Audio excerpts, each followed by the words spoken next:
Leave Mom. She doesn't want you here. Those were the first words I heard as I stood at the back of the chapel, still holding the small pearl pin I had fixed into my hair 20 minutes earlier. His voice was sharp, louder than it needed to be, and it sliced through the quiet murmur of guests settling into their seats. For a moment the whole room froze. Even the music looping softly through the speakers seemed to hesitate. I felt dozens of eyes shift toward me, but my son kept his gaze fixed on the floor, as if he couldn't bear to see what he'd just done. Or maybe because he could, and that made it easier. Don't look away. This is the kind of story that makes you rethink what a mother's silence is truly worth. I didn't move at first.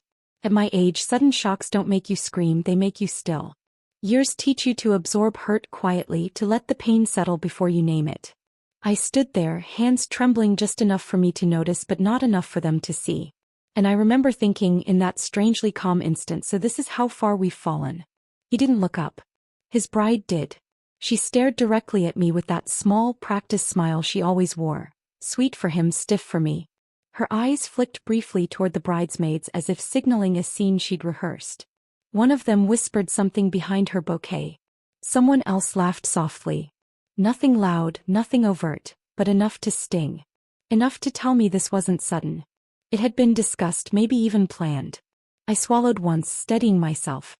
All right, I said quietly. My voice didn't shake, and that surprised even me. I didn't argue or plead. At 65, you learn the difference between a moment worth fighting for and a moment worth remembering. And this one I knew belonged in the second category. I turned, taking slow steps toward the exit.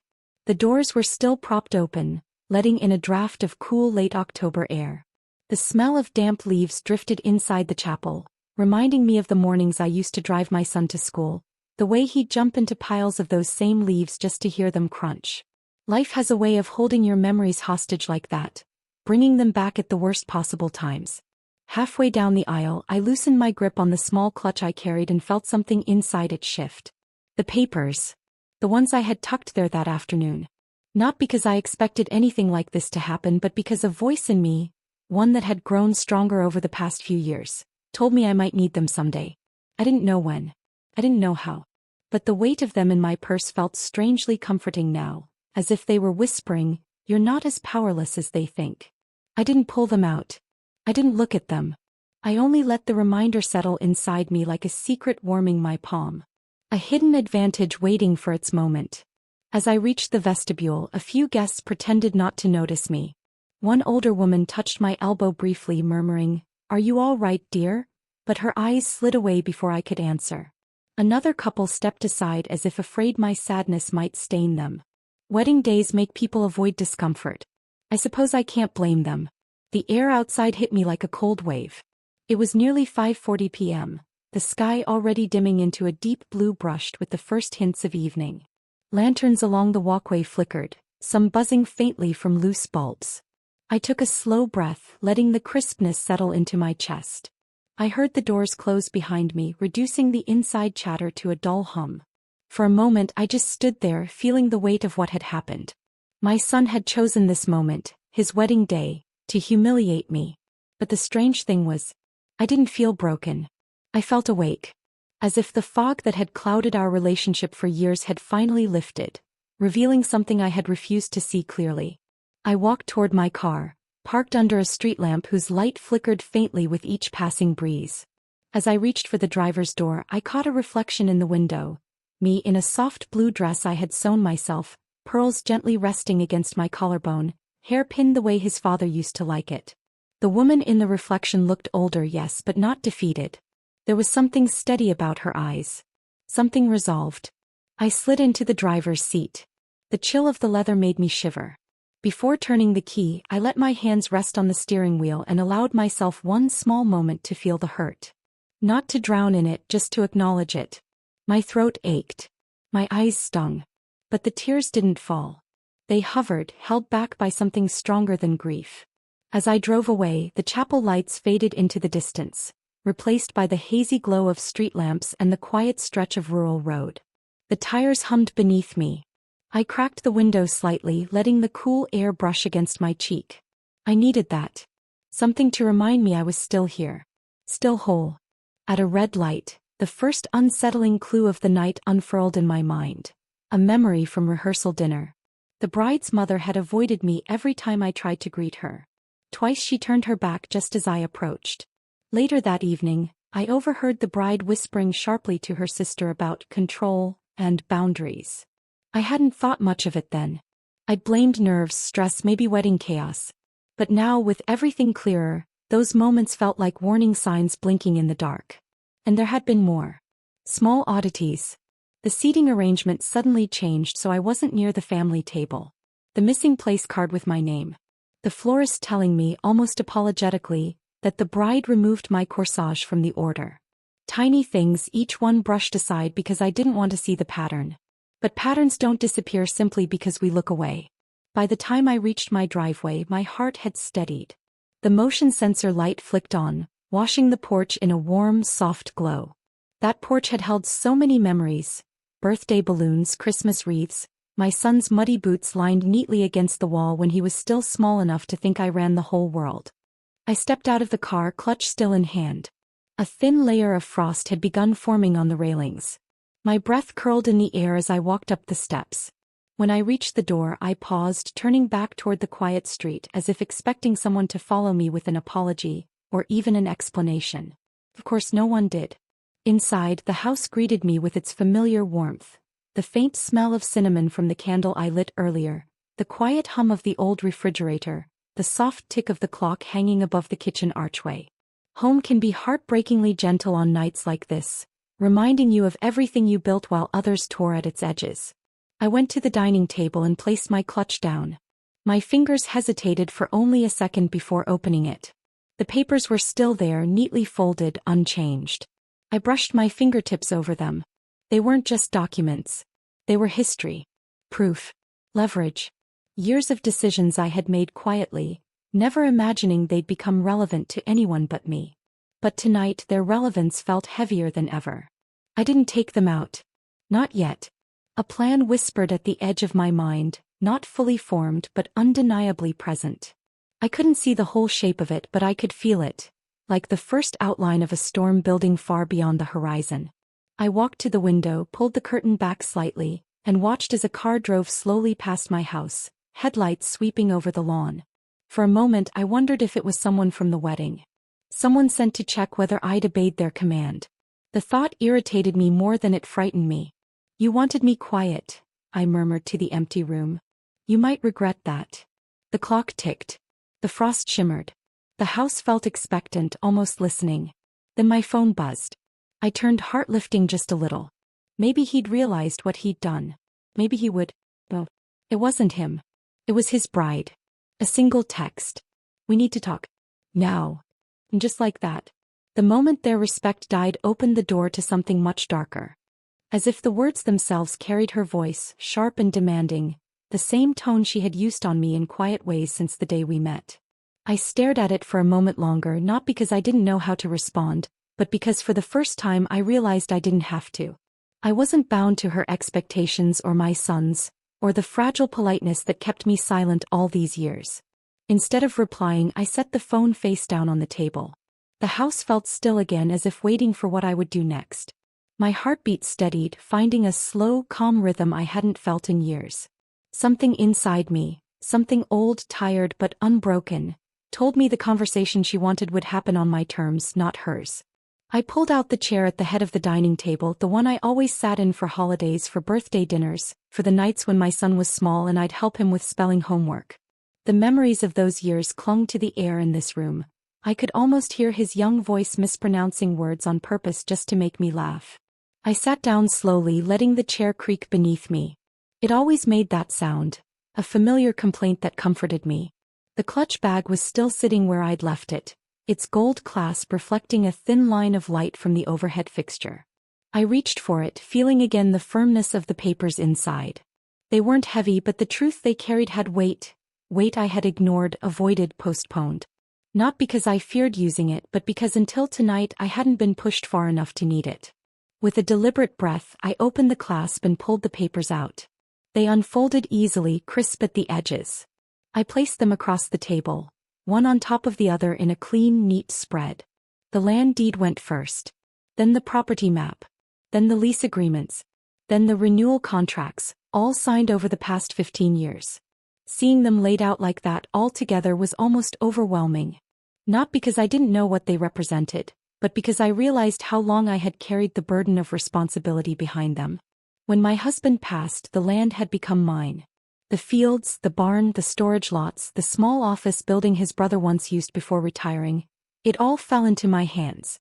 I hadn't expected to manage any of it alone, but life has a way of preparing you quietly. I learned every corner of the property, every legal detail, every clause. I kept track of every family who rented space, every truck that parked on the gravel, every business that stored equipment in the long metal units along the back fence.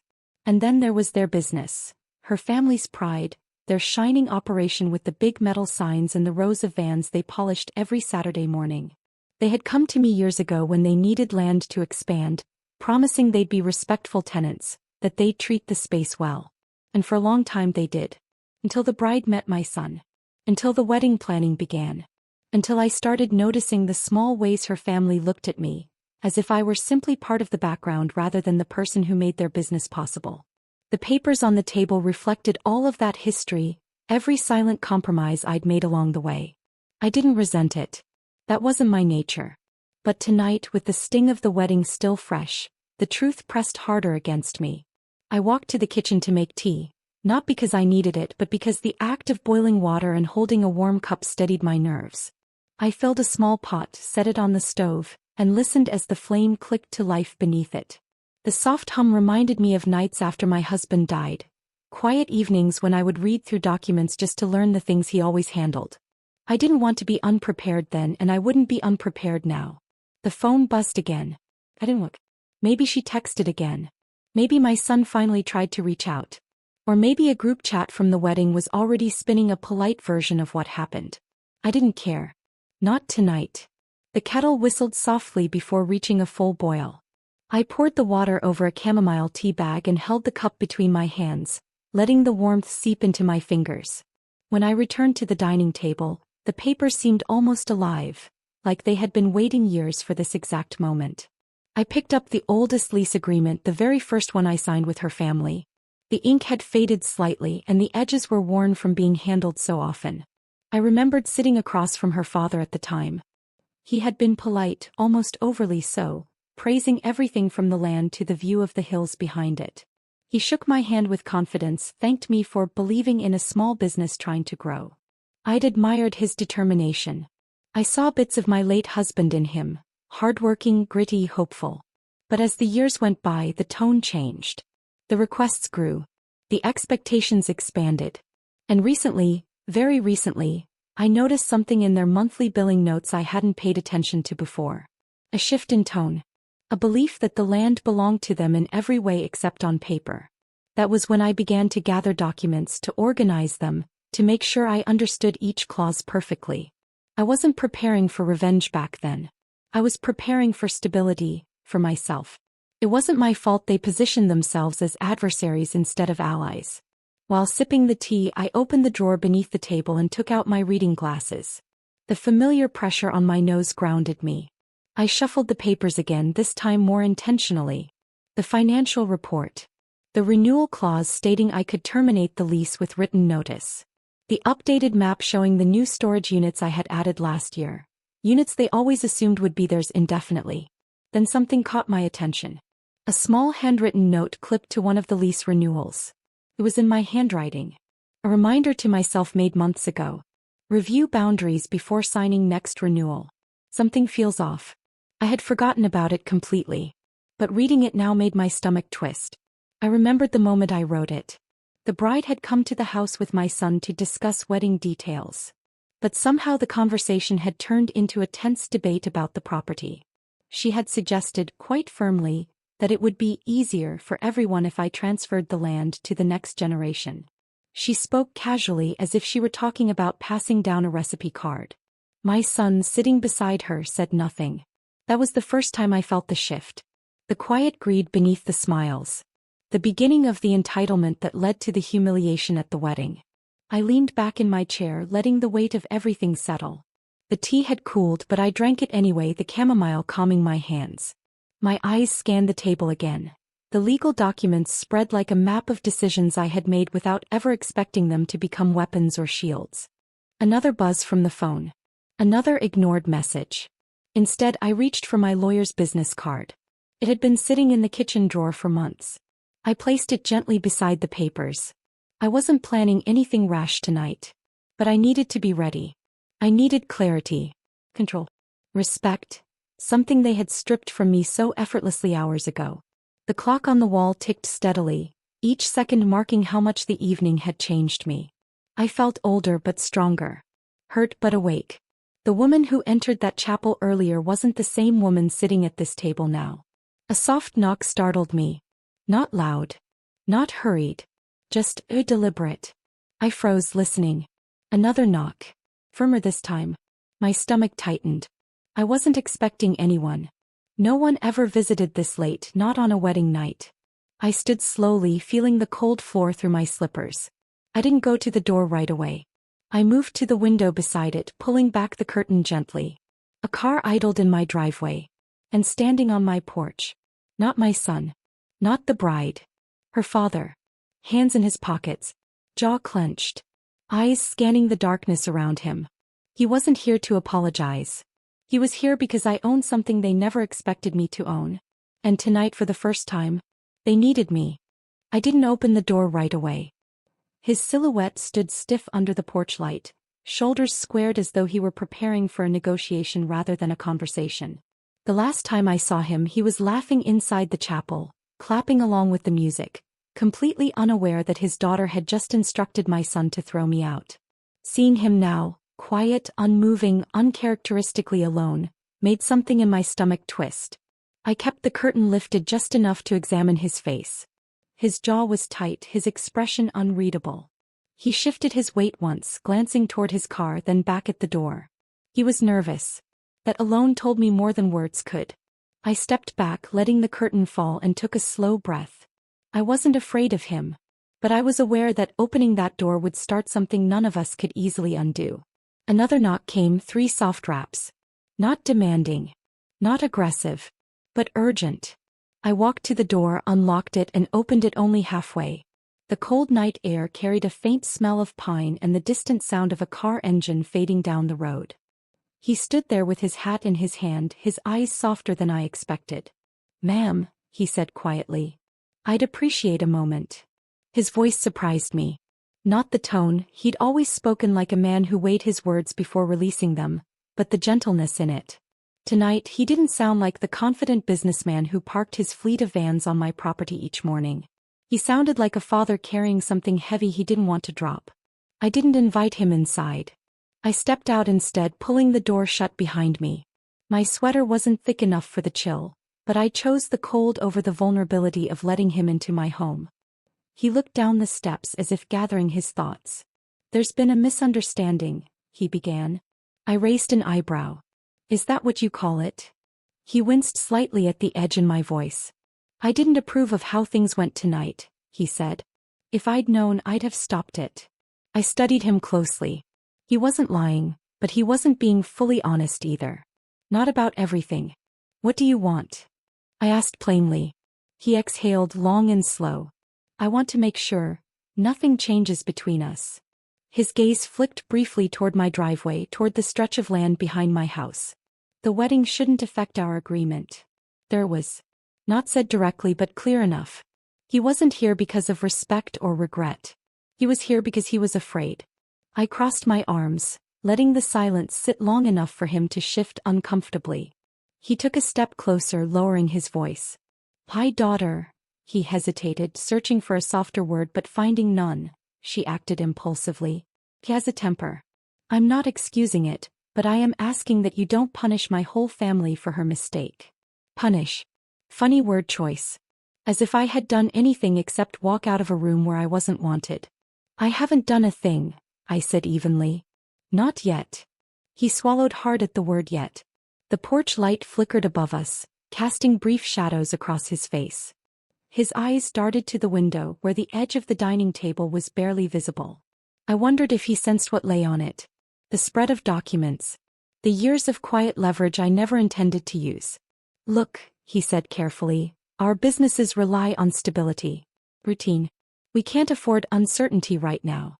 The holiday season's coming and you're worried I might decide I've been too generous, I finished. He didn't deny it. That was answer enough. I let him speak a few minutes longer, mostly to hear what he wouldn't say outright. He talked about finances, obligations, the workers depending on him. But beneath all the polite phrasing, one truth pressed against every sentence. They needed the land. And they needed me not to realize how much power I held over them. I ended the conversation before he could circle back again. I'll think about it, I said. His shoulders eased slightly as if he interpreted that as reassurance. But it wasn't. It was a placeholder. He put his hat back on, nodded once and walked to his car. I watched his taillights disappear down the road. Only then did I step back inside the house and lock the door. When the quiet settled again, I moved to the table. The documents still lay where I left them, neat and waiting. The house felt warmer now, though I hadn't touched the thermostat. Maybe it was the contrast to the cold air outside. Maybe it was the realization that the balance between us had shifted. Or maybe it was simply that the truth was finally awake in me. I gathered the papers into a tidy stack, not to hide them but to prepare them. Something told me I'd need them sooner rather than later. I went to bed late. Sleep came slowly, drifting in and out like a tide, interrupted by faint memories of the chapel, of my son's voice, of the bride's smirk. Every time I closed my eyes, that moment replayed. Him telling me to leave, her satisfaction behind him, the room full of witnesses pretending not to see. At dawn I gave up trying to sleep. The sky outside my bedroom window had softened to a pale gray, the kind that promises a cold morning. I slipped into my robe, the one with worn sleeves but soft lining, and made my way to the kitchen. The house was quiet except for the gentle hum of the heater kicking in. I filled the kettle again, breathing in the earthy scent of the tea leaves. The phone rang before the water boiled. My stomach tightened. I didn't need to check the caller ID to know who it was. Only one person in my life called this early. Only one person had a reason to. I let it ring once more before answering. Mom. His voice cracked slightly like he'd been awake all night. Are you home? Yes. I need the ranch keys, he said quickly, skipping any pretense of conversation. We have deliveries scheduled. Dad's old lot is full. I just need the keys, okay? I leaned against the counter, letting the cool surface steady me. His tone wasn't sharp like last night. It was strained. Frantic even. I could hear movement in the background. Doors closing, muffled voices, hurried footsteps. Where's your wife? I asked calmly. He hesitated. Still asleep. Or pretending to be. I don't know. A tiny, uninvited ache pressed against my chest. He sounded young again, like the boy who broke a window and begged me not to tell his father. But that ache vanished as quickly as it came. A child learns from their parents. Yet a grown man chooses his loyalties. He breathed hard into the receiver. Mom, I don't have time for this. I need the keys. There it was again. Oh. The assumption that my resources were an extension of his needs. That I existed to solve problems he helped create. I stood straighter, lifting my chin even though he couldn't see me. No, I said softly. Silence. Heavy. Confused. What do you mean, no? I didn't raise my voice. I didn't harden it either. I kept it steady, letting each word carry the weight of everything he still refused to understand. It's all over now. I heard something fall on his end.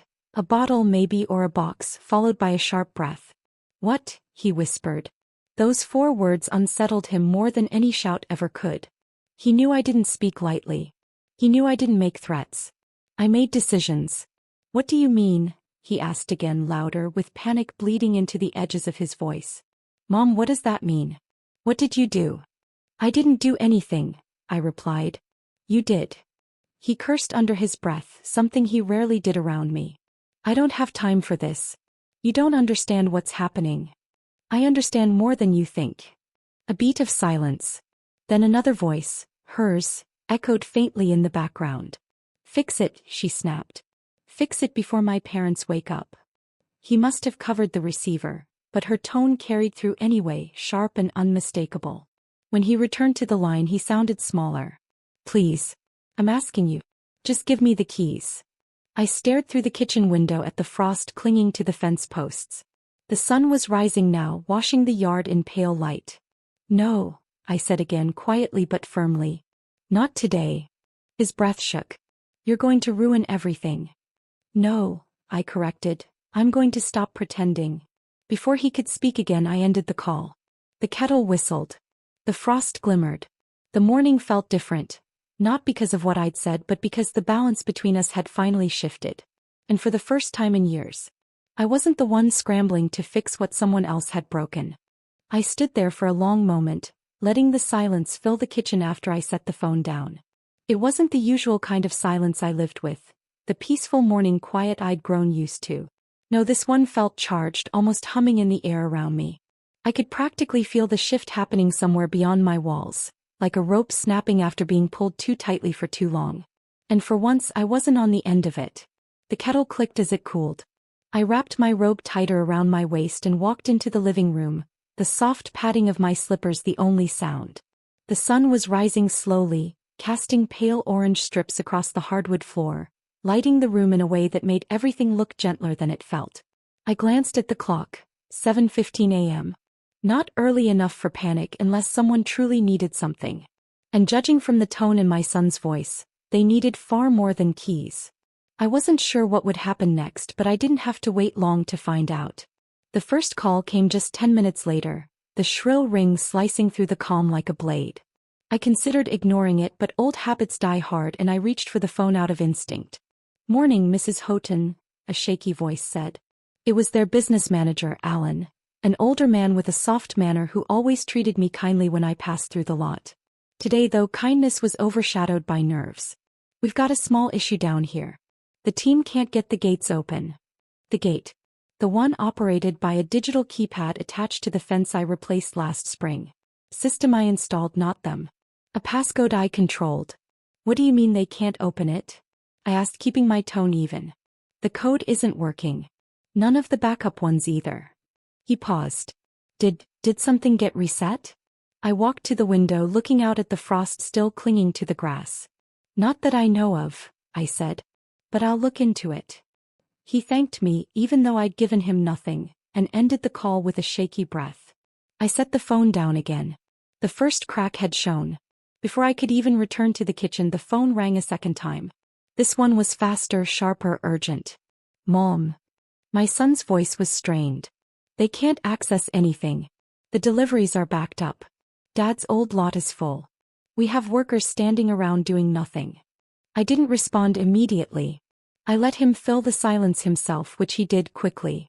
"We just need to get through this morning. The next few hours, that's it. If you could just—" "I can't fix this for you," I said. "You can, you just won't," he snapped before catching himself. I heard him inhale sharply. "I mean, please. I'm asking." Funny how please only came after frustration. "I'll see what I can do," I said, though the tone in my voice made it clear I wasn't making promises. He hung up before I could say anything else. I lingered near the window, watching the sunlight brighten. People always assumed storms arrived with thunder and wind. But sometimes they came on quiet mornings like this, slow, creeping, undeniable. A third call came next. Then a fourth. Both from numbers I didn't recognize. I ignored them.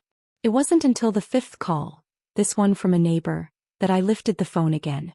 "Sweetheart," she said, sounding both amused and sympathetic, "did you know there's a parade of white delivery vans lined up all the way down the road?" I closed my eyes. Of course there was. I thanked her, hung up, and opened the door. The cold air hit me instantly. 3 vans were indeed visible from my porch, engines running, men stepping out, hands shoved into pockets as they stared around in confusion. A few paced the gravel, making calls of their own. And then another car pulled up, this one familiar. Her parents. They parked crookedly across my driveway, both climbing out with the stiff urgency of people already behind schedule. Her mother's heels clacked against the pavement as she marched toward my porch, her father trailing behind, rubbing his temples. "Good morning," I said, stepping out before she could knock. "Morning," she repeated, eyes wide. "You knew this was happening, didn't you?" "Happening?" I echoed softly. She gestured wildly toward the vans. The gate isn't opening. Our equipment is locked inside. The drivers can't load anything. Orders are delayed, customers are calling. Her husband cut in with a gentler tone. Look, we're just trying to understand what's going on. There's no reason we can't handle this calmly. She shot him a look sharp enough to cut glass. I stayed quiet long enough for her impatience to bubble over. Well, she demanded. I don't know what the issue is, I said truthfully. But I do know the code system resets if incorrect attempts are made too quickly. That was all I said. Her father blinked. You're saying we triggered it ourselves? It happens, I replied, shrugging lightly. They exchanged a tense glance. I could have offered help. I could have walked to the keypad myself. I could have given them the override code my husband once used when he forgot the numbers. But none of them had asked me nicely, not once. They only asked out of fear. Her mother pressed her lips together, staring at me. We have orders today. Large ones. Holiday contracts. We cannot afford a delay. And then, softly but clearly, she added, we've always supported you. I raised an eyebrow. Supported me? How? He blinked, caught off guard. Her father stepped in quickly. We've always respected your position, he said. Your kindness. Your role in our family. My role. Not the landowner. Not the landlord. Not the woman who kept their entire operation possible. Just a role. I see, I said. They fell quiet, waiting for me to take pity. I didn't. I'll reach out later, I said, ending the conversation before they could regain their footing. Right now, I have things to tend to. Her mother muttered something under her breath. Her father whispered her name sharply, guiding her back to the car. They left without thanking me. I walked back inside, closing the door gently. The sound of the lock sliding into place felt strangely comforting. 20 minutes passed before the phone rang again. This time I answered immediately. Mrs. Houghton, Alan said, sounding breathless now. I'm so sorry to bother you again, but the power to the storage units won't come on. The system's down. None of our equipment has access. I blinked. Power. Yes, ma'am. The breaker seems to be off. I hadn't touched the breaker. But I knew where it was. Buried inside the barn my husband built 20 years ago. He designed it so only someone who knew the layout could find the panel. Have you checked the main switch? I asked. Yes, but it's inside the barn, and your son said we shouldn't go in without your permission. Of course he did. He said you'd be upset, Alan added. Upset wasn't the word. I'll think about it, I told him gently. Let me call you back. I hung up. The pieces were connecting, not in a dramatic burst, but in a quiet drip, one small truth leading to another. They depended on access I controlled, systems I maintained, infrastructure they assumed would always be available. But nothing was guaranteed. Not anymore. The next knock on my door didn't come softly like the night before. It came fast, loud, desperate. I didn't need to check the window to know who it was. My son. His face was pale, hair messy, tie crooked, as if he'd been pulling at it all morning. The moment I opened the door, he stepped forward, hands half raised, pleading before words even formed. Mom, he said, voice trembling. We're falling apart. I didn't answer right away. I let him see the steadiness in my eyes, the steadiness he hadn't earned back. He swallowed, wiping his forehead with the back of his sleeve. Please. I'm begging you. Just give us access. Just for today. Just so we can get through this morning. His voice cracked. Not with anger. Not with entitlement. With fear. And in that moment I realized. They thought their world was falling apart because of gates and codes and switches. But that was only the beginning. Something deeper had cracked long before sunrise. And all of them were finally feeling it. He stood there on my porch, breathing hard, his hands trembling as though the cold had gotten to him, though I knew it wasn't the temperature. It was fear. Not fear of me, but fear of the consequences he never thought he'd have to face. He'd always assumed I would shield him, cushion him, save him from anything he stumbled into. But that morning, with panic shaking his voice, I saw something in him I hadn't seen in years. An awareness of responsibility, late and fragile but real enough to make him desperate. Mom, he said again, swallowing hard, we can't function. Not without the lot. Not without the units. You know that. Please, just do something. He looked older than he had last night at the wedding, where confidence softened his features. Now he looked like the boy who used to come home with scraped knees and excuses, hoping I'd patch him up and send him back out with reassurance. But I wasn't patching anything today. Instead, I opened the door wider, not to invite him in but to step outside with him. The air was colder now. The sun had climbed just enough to cast long shadows stretching across the yard. I crossed my arms not from chill but to keep myself steady. "What do you want me to do?" I asked carefully. He ran a hand through his hair. "Unlock everything. Just for today. Just until we catch up. After that you can do whatever you want. Just give us a chance to get through this morning." "That's all you want?" I asked. "All we need." His words settled between us, heavy and fragile. I studied him, noticing details I hadn't registered in years. The faint wrinkle between his brows, the nervous shifting of his weight, the way his eyes avoided mine whenever he sensed I was looking too closely. He was waiting for me to cave. Waiting for the mother he knew to step forward. But she wasn't the woman standing on that porch. I spoke slowly. "Let's walk." He blinked, confused, but followed me down the steps. We walked toward the driveway, the crunch of frost beneath our shoes interrupting the quiet.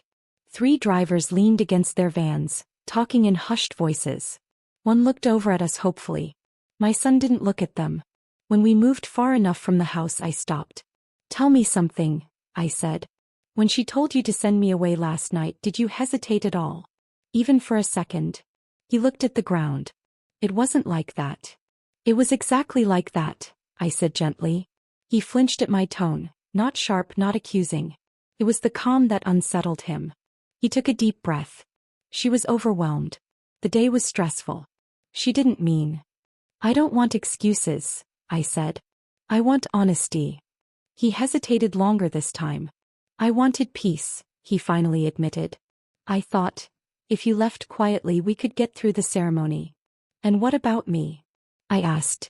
"Did you think about me at all?" He closed his eyes, the answer clear. Silence stretched between us. A silence formed not from years but decades. A silence built from every time I stepped back so someone else could step forward. A silence I carried out of love, until it became a burden I couldn't lift anymore. I took a breath. "Do you know why everything is falling apart today?" "Yes," he whispered. "Because of the land." "Partly," I said.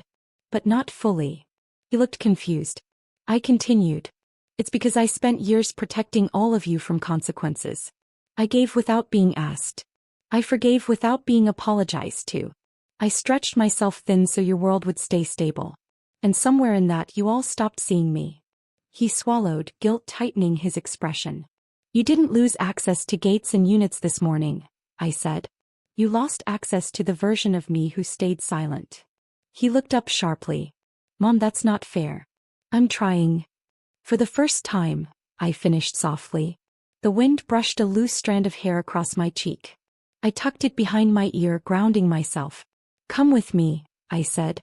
We walked across the yard toward the side path that led to the old barn.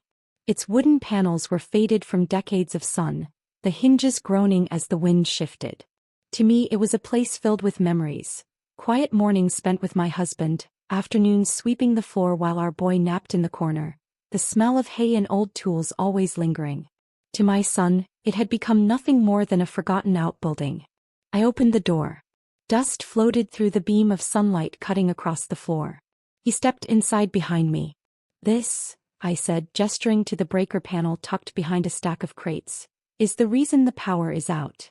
He moved closer, staring at the old metal box. "You cut the power?" "No," I said. "Your wife did." His head snapped toward me. "Yesterday," I added. "While you were getting dressed for the ceremony. She came here with a clipboard, said she needed to verify measurements for the caterer's truck. He pulled the wrong switch. I turned it back on after she left, but I didn't correct the setting behind it. She never asked what it controlled." His eyes widened. "She was here." "Yes." He shook his head, stunned. "Why didn't you say anything?" "Because even then," I said slowly, "I still believed she would treat me with respect at your wedding." His silence was raw, unfiltered, unguarded.